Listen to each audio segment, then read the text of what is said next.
In Michigan, apparently, there's this huge movement, probably Yeah, one of the I heard largest about that. movements in America. But they have this awful governor, Governor Whitmer.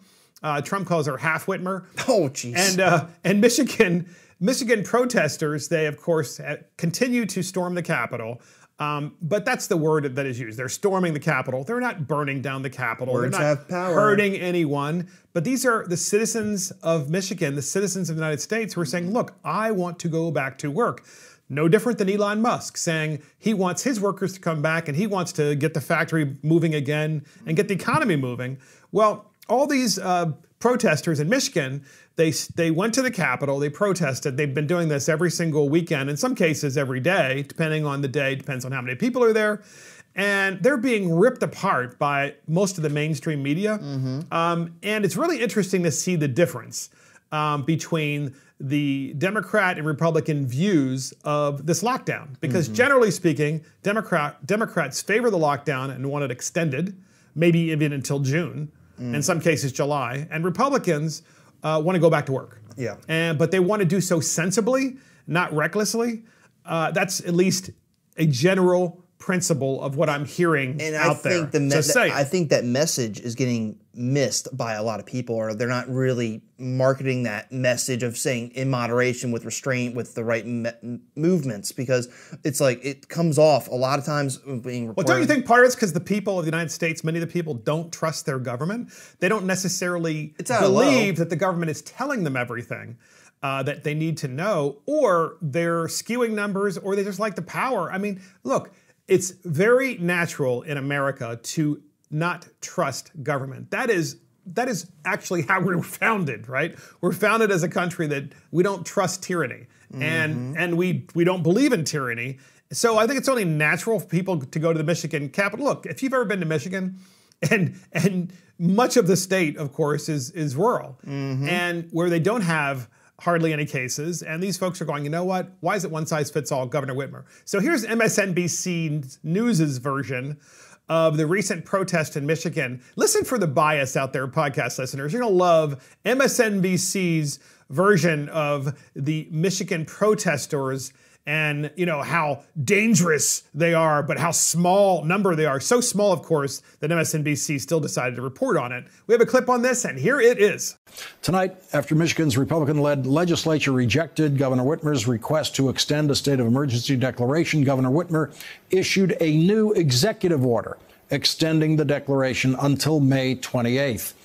Hundreds of people demonstrated outside Michigan's Capitol building today. That's a couple of hundred people in a state of 10 million people. Those people were protesting measures Governor Whitmer put in place to keep those people safe from the spread of coronavirus.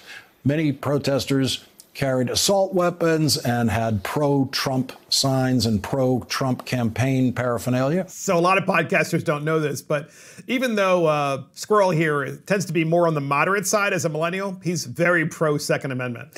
And so he really does not like this idea of characterizing peaceful protests as being folks that are bullies with assault rifles, when all they're doing is they're participating in a protest. They're exercising their Second Amendment rights. It's legal in Michigan to do that. It's legal to do so. It's illegal, right? They did nothing wrong, but MSNBC, oh my God, their heads are exploding. Yeah, so a lot of things is the way they're framed, the way they frame how they're reporting on what's happening in Michigan is kind of, because as I said, words have power. They do. So if you replace a word that's like more neutral based, it's like, okay, that gives me information. I can make my own opinion. But the way they were using the words, it was very charged. And it's like, oh my gosh, there's an assault at the Michigan State Capitol building. It's like, no, actually there wasn't. No, no. And you see that. They're protesting. Anything. Yes, they're not happy. No, they're not happy. And you're talking about a small group of people that they took pictures of, MSNBC did, to show, see how angry they are? Guys, that was like 7 or 8 or 9 or 10 people. But they have a right to be angry. Go ahead. And granted, though, seeing a protester peacefully, but standing there with like an AR type rifle or whatever million types of rifle that people want to call assault weapons, whatever, which, we can get into that whole debate later. But basically, that's a powerful message. I see a guy that's not a cop holding an AR at a protest. I'm like, I'm going to look at him and say, all right, I got a good vibe. He doesn't pose a threat to me. He doesn't look bad. But you know what's interesting is, you know what I saw? Tell me if you saw this too. Okay. What I saw is that the Second Amendment works and that our Constitution works in Michigan, because I saw folks with these weapons, right, yep. which they lawfully were able to possess. Yep, and keep as long as they keep visible and they went don't on. do anything They went on Capitol grounds. They were protesting. Mm-hmm. They were in some cases. Granted, a couple of guys. I only saw two. Were yelling at the police and saying, and the police were standing down, as they should have, because no one was acting in a way that was actually going to hurt someone. Mm-hmm. Otherwise, believe me, MSNBC and CBS and NBC and CNN would have covered it. And to me, what I saw was, I said, you know what? That proves to me that America works because the people are in charge of this country, not the military, not the police. We're not a police state, not Governor Whitmer. The people are in charge, and what we saw is America working there. And that's a small example that's relevant, because if you don't think a few months ago, remember what happened in Virginia where there was a huge Virginia gun rights rally at the Capitol of Virginia? Everyone was packing. Showing guns, every type of caliber, every type of... And that was also legal. That was legal. It was legal. And I bet the mainstream media was chomping the bit for something to go wrong. For something to go wrong. Some crazy guy... But did anything go wrong? No, it was peaceful. There was like no arrests. And it was a very diverse crowd. They were saying it's all going to be a bunch of white males that are all like socially inept or whatever. But like, no, if you went there was a spectrum of diversity from ethnicity to also even political views. Absolutely. Some people were Democrats, some people were Republicans, moderates, independents. It was a whole thing, and it blew up their whole argument, which we're seeing here. So Squirrel, MSNBC, you heard their version of what happened in Michigan. And now, of course, we have Michigan Commissioner Kim Gibbs, who went to the protest, okay? She's a Royal Oak, Michigan Commissioner, Kim Gibbs. She's a Republican.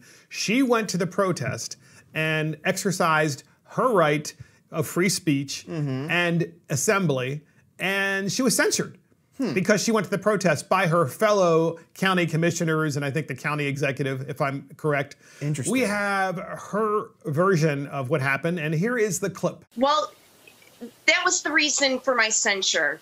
It's all partisan politics. I attended a rally to support small businesses and to get Michigan going again. Mayor Fournier and the Democrat Commission majority seized on this opportunity to retaliate for my opposition of their financial mismanagement of the city. I was censured by a kangaroo court. I violated no law or no executive order. So that's Royal Oak Commissioner Kim Gibbs saying that the mayor of Royal Oak censured her. It was purely political because this goes back to the D versus R about what. So Democrats, generally speaking, want you to obey and stay home and do nothing. And Republicans are saying, you know what? It's been 6 weeks.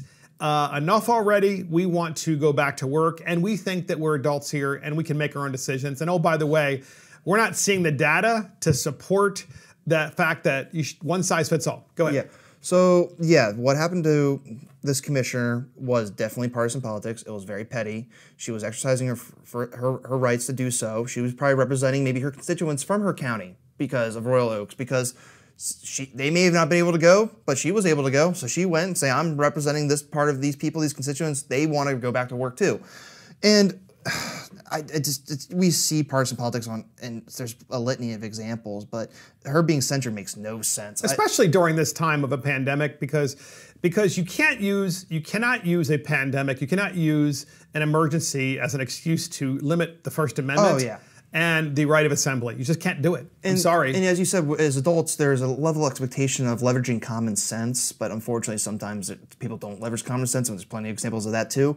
But I think we need to get back to work, but need to do it in a right way. Well, I think what happened in Michigan, like from the get-go, giving a definite date, hey, we're going to reopen things at this date. Oh, wait. It's getting to the deadline. And then she extended the deadline. Yeah. She said they were going to open up.